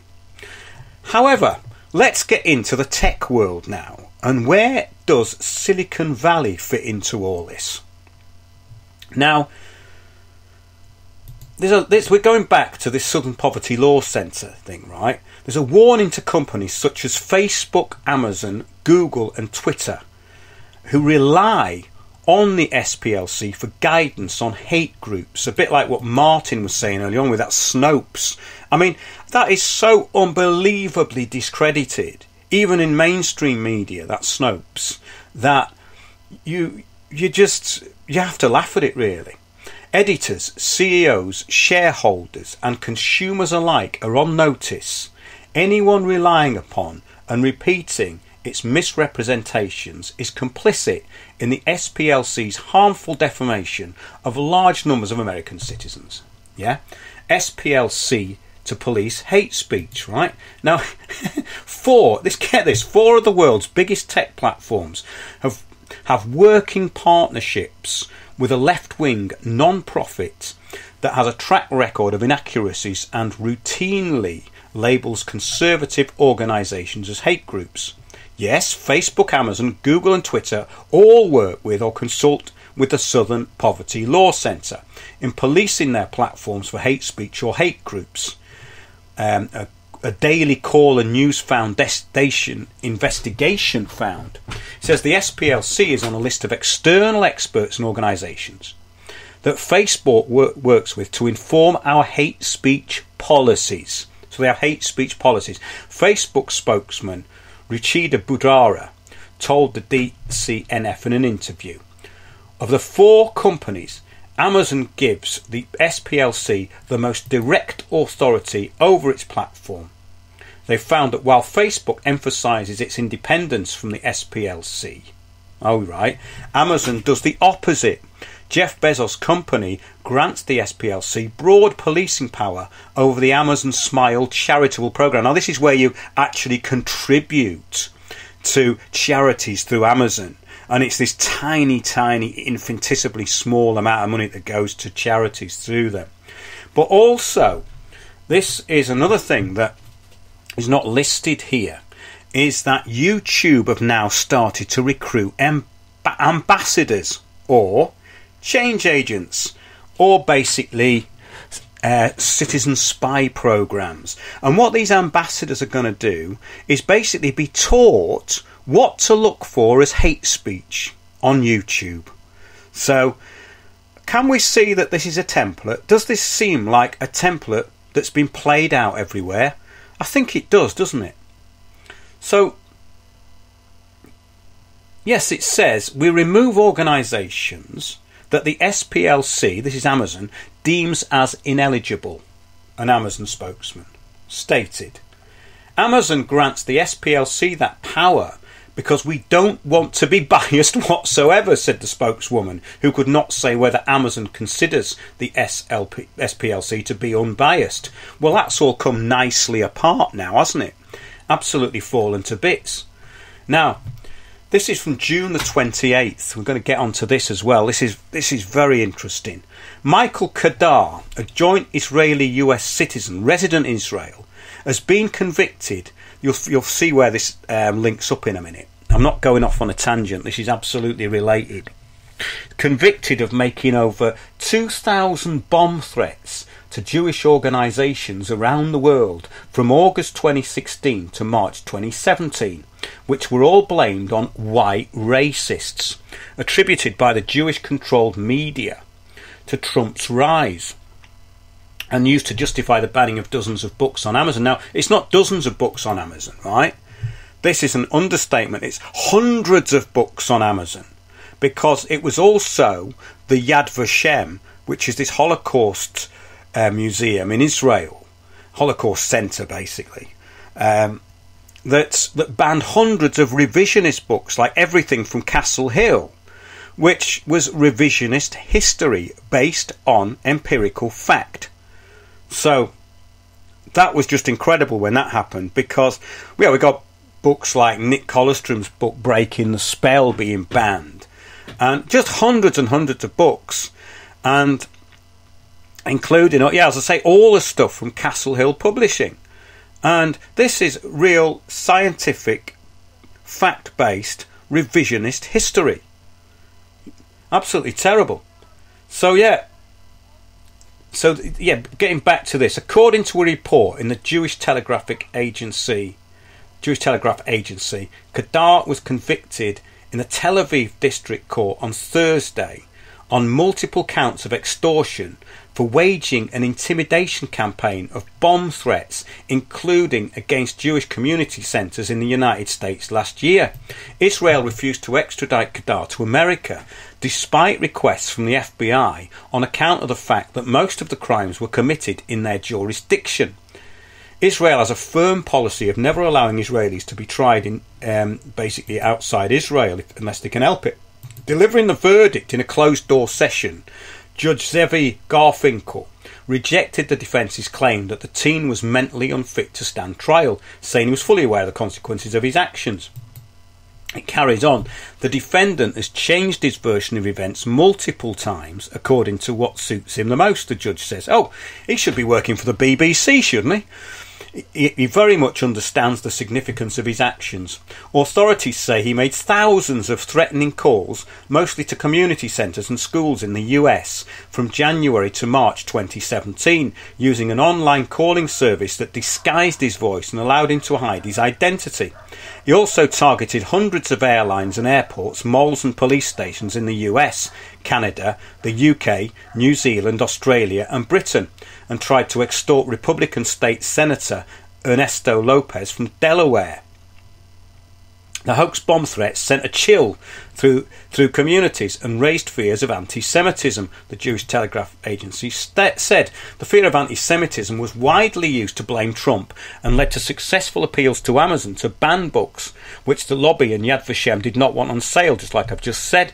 Kedar was also paid over £250,000 in Bitcoin by his anonymous employers during his campaign, which was perpetuated through a sophisticated satellite dish and IP masking system set up outside his bedroom window in southern Israel.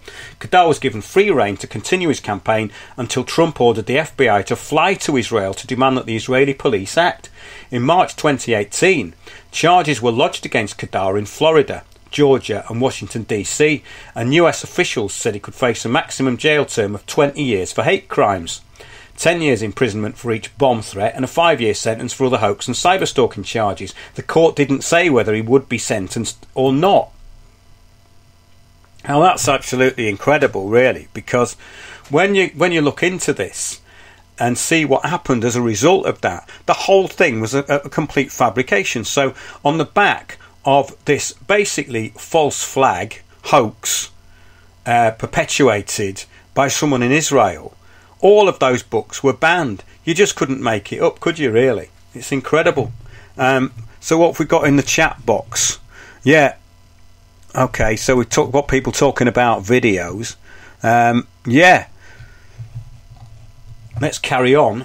This is a really funny one. This Trump asked Macron to leave the EU. This was in the news this week. Now, this is a Washington Post report claiming that US President Donald Trump offered his French counterpart a lucrative bilateral trade deal if Paris agreed to withdraw from the EU. President Macron stated, "What was said in the room stays in the room." So according to the newspapers citing European officials, during his April 24th meeting with Macron at the White House, Trump told him, "Why don't you leave the EU?" Now, this is quite funny, really. There is some kind of amusing things that come out of Trump sometimes, like the thought that this horrible little puppet, this complete globalist stooge, would do anything other than what he's told is quite hilarious. Maybe Trump was just having a joke. Now, I can't work this out because sometimes the things he does seem to be really strategic, because you can read too much into it, maybe. But when you think about it, he's actually managed to stop the war in Syria, pretty much. And would that have happened under Obama? No. Of course it wouldn't. Of course it wouldn't, no. But yeah, he's offered France a bilateral trade agreement with better terms than the EU as a whole. Better terms than the EU as a whole gets from the United States. Now, I just think that's brilliant, because it's like the mentality of a market trader, really, and it's just to me that's highly amusing. Now, I want to get on to local issues now, global local issues. A wealthy social housing chief whose tenants died in Grenfell Tower has been branded tasteless in the extreme for throwing a party at her office on the first anniversary of the fire. Now get this, this is the sort of person we're talking about now. These narcissistic, overpaid, useful idiots.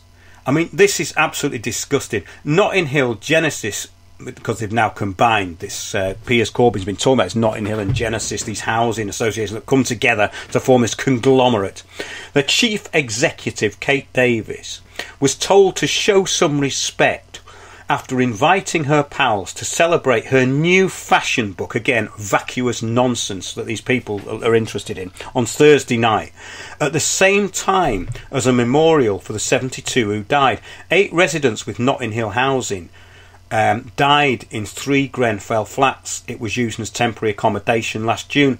Miss Davis invited friends to celebrate her book with wine, music, networking and fabric and makeup workshops from 6 p.m. Now, can you get your head around this? That anyone, even if they are one of these change agents, to be that stupid.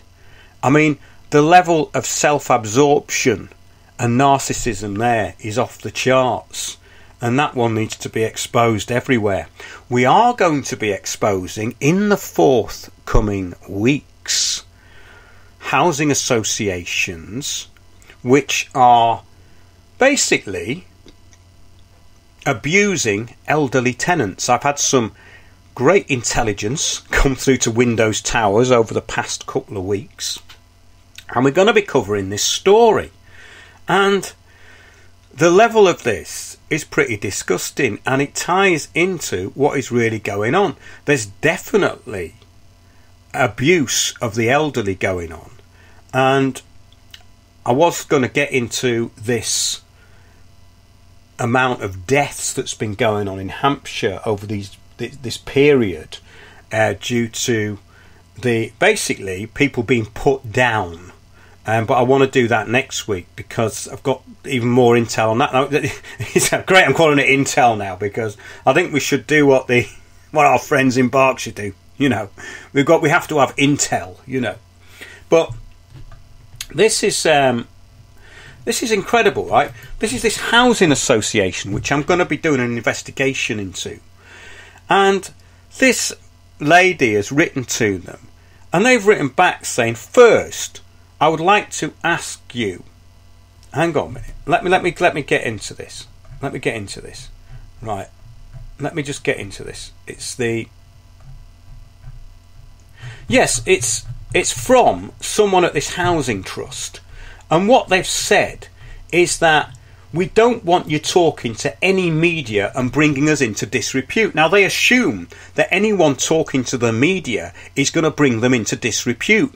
Now, this is incredible that they would be that stupid to walk into such a trap. So this lady's written back and said, first, I would like to ask you why my talking to the media would bring your association into disrepute. Surely, if you have acted as a responsible housing association and provider of social homes, which is regulated by the authorities and subject to censure by the Housing Ombudsman, it has nothing to fear from an inquiring media. Very good point. Maybe your housing association have done everything right, or would like to claim it has, but maybe the real situation can be measured by the loss of our former Governance 1 standard and the recent and sudden departure of these 2 people. I would further add, which we'll be going into in future weeks, I would further add that basing my opinion on my latest contact with tenants who have complained through the complaint system, 2 of whom were still are holding senior tenant responsibilities, is impossible to lose what you no longer have. The trust and goodwill that once existed between tenants as senior management is presently broken and disjointed. To put it bluntly, you seem to reward failure over and over again. If rumours are true, then the SRM is to be promoted along with his dedicated sidekick. Won't get into her there.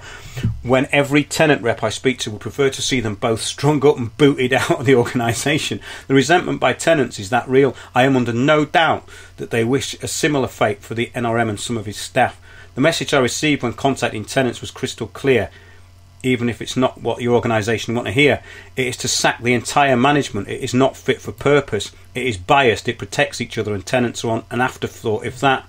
Now, this is quite interesting because basically, when I was up in Waltham Forest, there's two, I wouldn't even say they're elderly, these ladies. They were in sheltered accommodation, and it was the start of this mini Holland thing, and they were being put into managed decline. In other words, they were given substandard fittings in their kitchens, things that were falling off the walls. The toilets were no good. The lift didn't work, which was a problem for disabled people. And there was all sorts of things going wrong. And this is the managed decline that I think's going on. What I think's happening and what I'm seeing is basically they're trying to get rid of the elderly. And that's going to be part of the agenda. Of course, it was part of the Liverpool Care Pathway, which they've just rebranded, which is basically slowly starving people to death and depriving them of fluids. So this is part of the much bigger picture, which is our talk again. So let's have a look. Eric states the reason the elderly are losing their property to pay for their care is to prevent their children inheriting their home. This is cultural Marxism, does not have property ownership. Well, that's exactly right, and that's what it is. And we had that Tory minister saying that property rights, shouldn't be assumed. You shouldn't assume to inherit your parents' property. Now, this is it, you see. Anything outside this corridor of perceived acceptance that these people are in is unacceptable. And so it's kind of the biggest form of hypocrisy, this fake Marxist ultra-left ideology, because everyone that is enforcing it is absolutely entitled to the point of over-privilege. And they talk about white privilege. And there's no privilege going on as far as I can see. We're having everything taken away. And yeah, what I want to get onto over the next few weeks is looking into this area of what's happening in this social housing, because the stuff that I've found out and the stuff that's coming in, I think will shock most people. Eric says massive housing estates are being built that few people can afford to buy, hence council property companies buying up these homes. That's right, and there'll be market rent as well. Now, this is a big part of what myself and Piers Corbyn cover, and what we've been covering for a long time. And you can go back into the archive, and we've got some incredible examples of that. I mean, the stuff we did on housing, I think, is still cutting edge. And I'd like to read something out from one of our contributors, actually. And it was something that I wanted to get into last week, because it was such a nice piece that she wrote, and I'd like to finish the show off with it. If I can. And it was all about the present housing crisis. And God, there's such a lot of stuff here. I was looking for it in the topics section, and we've got down to counterintelligence now, so it must have been before that. This is it. Yeah. Last week's show, it was all about what's going on in housing. And if I get back to the 5G, I don't know where it is now. Maybe this is too much trouble to find at this time of day. It could be a bit of a problem, actually, because it's stuck in. I'll probably put it on next week then. But we've got let's have a look what it says in chat box. It says they are in complete breach of their own code of conduct. Well, they are. The thing is, though, that this is kind of accepted now, isn't it? That they are in breach of their code of conduct, and that is the biggest problem that we've got. That they don't seem to be answerable to anybody. What I've been putting out over the past year or so is all about the fact that there's gatekeepers at every level, and they're built into these organisations. And that's what I wanted to talk about with this particular issue with social housing, in that what's happening is that people cannot get heard, and these people do think they are above the law.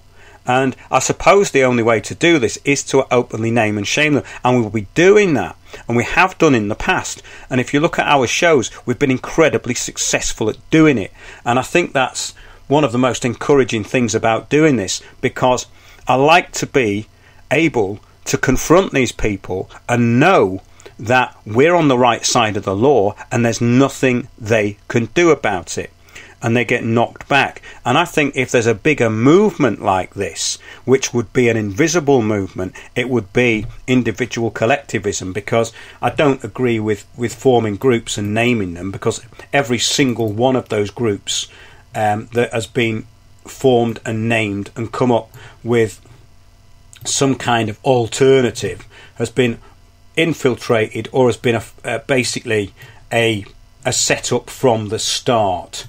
And that is, to me, the most important issue that we've been talking about as regards this. And I think that's probably, the most important issue that the show has actually covered. I don't think I can find this thing. It's a shame, actually. I'll read it out next week, because we're getting into the last few minutes of the show now. But what's unique, Lee says, is I've been trying to get a certain officer's declaration they must swear before becoming a privileged member of a municipal corporation under the Municipal Corporations Act 1835. Well, that might go slightly over their heads, I think, Lee, because they're not really interested in swearing oaths anymore. I mean, the point is that these people will go into an administrative court, swear an oath in these council tax courts and perjure themselves. And, of course, nothing happens to them, so they think they can do it. So I think it's more than naming and shaming, really, that can have more of an effect, because one thing these narcissists, these useful idiots, don't like is ridicule. They hate being ridiculed. They absolutely hate it. And I think that's one of the main weapons in the armoury, is this idea that we can just ridicule them, and we can do it within the law, and there's nothing they can do about it. Nothing they can do about that at all. And I think that's so important, and one of the things that I really like to actually put forward and put into the shows that we do. And if I can find this, I'd still like to read it out, but I don't know whether I can, because I'm going on to all of this stuff that we get. It's incredible, actually, the sort of stuff that I put into. Yeah, I found it. I found Norma's article. I'm going to finish the show off with this. She's called it Creative Rachmanism. It's about the present housing crisis, the crisis that's been created, the crisis that never was, the crisis that's being created to be a crisis because there wasn't a crisis in the first place. She says, the Notting Hill slum landlord Rachman in the 60s, Peter Rachman, built his property empire by driving tenants from their flats with ferocious dogs and extreme violence. Today in London, we're seeing mass clearances and hearing, mostly on the grapevine, of the mass evictions of working class people from the council homes on a scale unprecedented since the Highland clearances of 2 centuries ago. These mass clearances, which make way for property developers to profit from the buying up of London's council, or rather public-owned land, is very like the famous gold rush. Only the gold mine, in this case, is London's priceless public land situated beneath London's publicly owned council estates, again, which were all designated as brownfield. Currently, 200 council estates have either been demolished or are being demolished or will very soon be demolished. 200! It is being led by London's mostly Labour councils, but also, of course, a few Tories. The precise details of deals often kept very hush-hush while they're working hard, hand in glove with international property developers, a thing we have covered in great detail. She carries on all sorts of secret activity and creativity is at work here in the shape of art washing and phony consultations, both to expedite the process and sell it to beleaguered residents who will be unceremoniously shipped out of central London, as the 2,700 Haygate residents were, dispersed and curiously never to be seen or heard of again. Now, this is a major point that Norma's making here, that we don't hear from these people who are being socially cleansed. It's very creepy. They're being taken out of places and dispersed to other parts of the country. I heard from someone in a small village this week that up to 400,000 residents from Manchester council estates have been dropped into this small village, and these people are not part of that community. And we hear this word community all the time. What they're doing is they're destroying community. Everything's the opposite. This is all newspeak language they're using. So their version of community is some interested group within a larger group that we would call a community. So she carries on. All this so that the gentrification and social cleansing of London and the demolition of council homes can take place while the social cleansing of the tenants goes unseen and largely unwritten about. That's a very important point, about either in the press or in the TV, although it involves the exodus of hundreds of thousands of people from their homes. Council tenants for the most part, but also leaseholders and any freeholders living on council estates. We've covered all this stuff. The actual land sieges are hidden from the wider public, while the cover-up is getting creative and even artistic, with a big splash of art washing often going on alongside the demolition of, for example, Robin Hood Gardens, a massive and iconic council estate that has recently been pulled down. This outright vandalism is being expressed more and more often in a fashionably poetic and seductive language of advertisements. Yes, this is absolutely what they do. They're giving you something. There's a vibrant community on the doorstep. It's as though the entry to their socially cleansed, luxurious new paradise of London is being paved with little yuppie London villages, free from the stain of working class lives, well, except, of course, a lot of these new apartments are just left empty and belong to overseas investors. Now, that's a perfect analogy that Norma's made there. Norma's one of our listeners and contributors, and exactly what we've been saying for the past several years. So thanks for that, Norma. I managed to get there in the end. Thanks for listening to Windows on the World. We're out of time. We'll see you next week. Same time, same place, broadcasting live from Windows Towers at a secret location somewhere near you. Good night, everybody.